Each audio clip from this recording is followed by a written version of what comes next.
Người Mông có câu con cá sống ở dưới nước, con chim bay ở trên trời, con người sống ở trên cao. Ở lưng chừng mây phủ, bản Lao Trải một, xã Buôn Há hiện lên như một bức tranh tuyệt đẹp, mê hoặc lòng người. Nơi đây núi ấp ôm mây, mây ôm núi, những chiếc váy hoa sặc sỡ phơi trên tảng đá xòe như lời gọi mời du khách gần xa. Từ trên cao nhìn xuống, nhà của người Mông giống như những cây nấm khổng lồ mọc trên sườn núi. Nơi đây bốn bề là núi, tầng tầng lớp lớp là đá.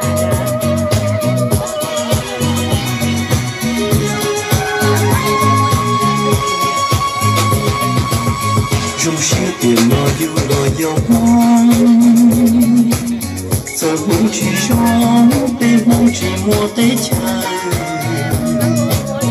Là yêu trong lần cho yêu là yêu mong xưa. Hậu tan đi cứ tiền mà yêu trong suốt trong suốt tiền mà giờ là yêu mong. Ở nơi nước rất nhiều, chẳng thể hình dung có những tấm cây trồng sông đó, rồi hoa cải đầu màu vàng rực cả bản làng. Đặc biệt là những giới nghiệp tặng của những con người nơi đây. Mong lý tự chi cứ sẽ ra trong gì sao, cho từng chuồn nhà tan cho dòng mong lý tự. Mong tiếc cho nhau xin tròn thầu chia bế chào. Trời đi bao thầu bao giờ duyên trong chỗ lo. Chiều lo thì nó sẽ yêu rồi nhé. Lo thọ luôn để dòng mong sự yên rong xì. Yêu mô ý bìa bên mong yêu chào chua luôn. Bé mong mò tu cần thêm sẽ lý lâu.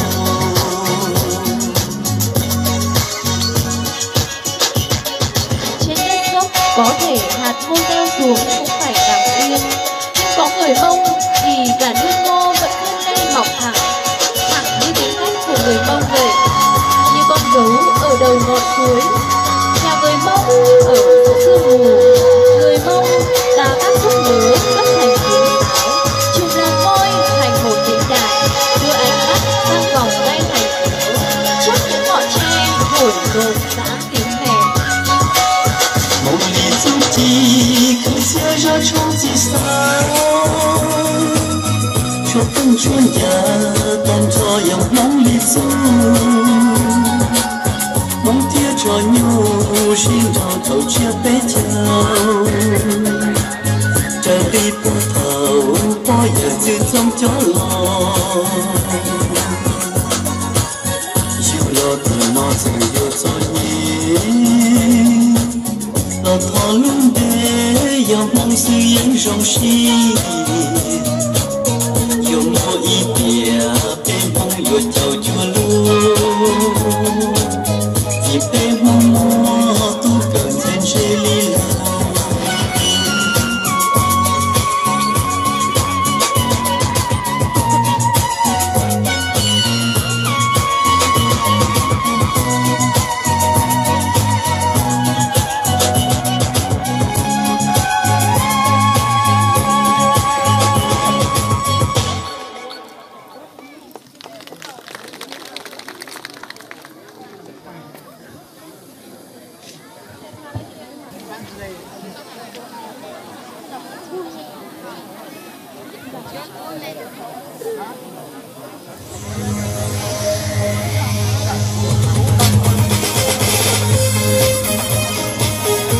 Bản làng đã đổi thay, cuộc sống đã ấm no hạnh phúc, toàn dân luôn đồng sức đồng lòng xây dựng bản làng văn hóa.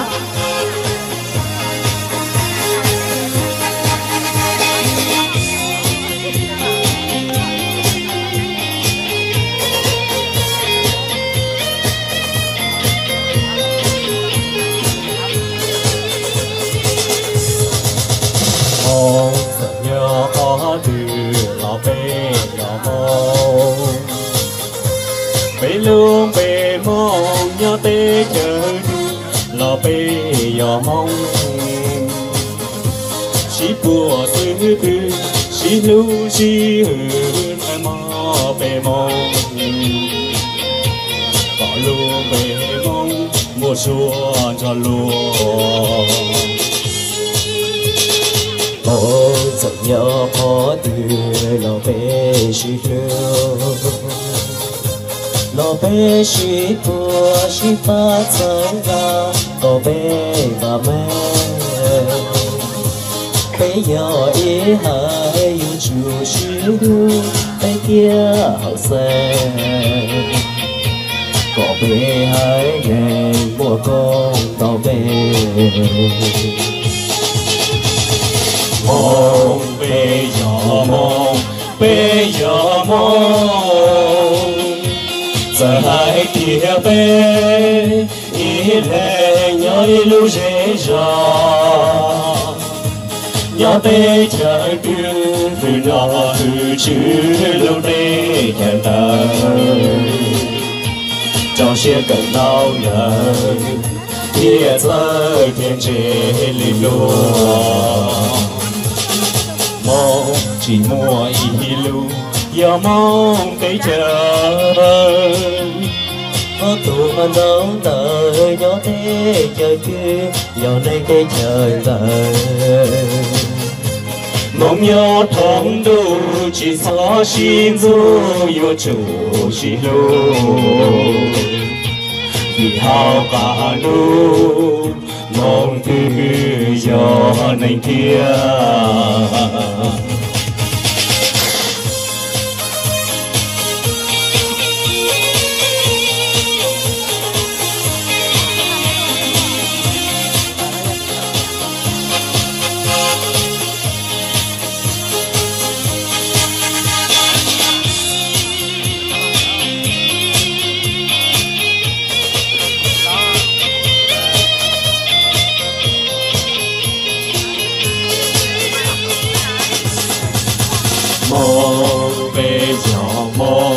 bây giờ mong giờ hai tia bê ý lệ nhớ ý lưu dễ dò nhớ thế chờ cứ vì nó hư chứ lưu thế cần đời châu xe cần cao nở tia giờ thiên chế đi luôn mong chỉ mua ý lưu giờ mong để chờ có tụi đâu đợi nhớ thế cha kia giờ đây cái trời đời mong nhớ không đủ chỉ cho xin du yêu chủ chỉ đủ vì hao cả đủ mong từ gió này kia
trong cái nhộn nhịp của sự mua bán trao đổi hàng hóa ta vẫn bắt gặp đâu đó những ánh mắt khiến tình hoài mê, vẫn nghe đâu đó văng vẳng lời trăng lá mùi non hòa trong tiếng gió vu hiu vô hi.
Điệu kèn, điệu múa tung hành trở phiên đã giúp những chàng trai cô gái tích lại gần nhau hơn. Họ cùng đi chơi để tìm hiểu nhất đẹp văn hóa và cũng mong có cái riêng. Niềm vui đối với mình xuống chợ, mọi người không chỉ thỏa thích mua sắm mà năm núi Tây Nguyên còn tìm được một người của mình. Chợ phiên đặc sắc là thế.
mà còn là không gian của ngày hội. Bởi thế, mỗi chợ viên Tam Đường luôn để lại những ấn tượng không khó quên trong lòng du khách mỗi khi có dịp ghé thăm nơi đây.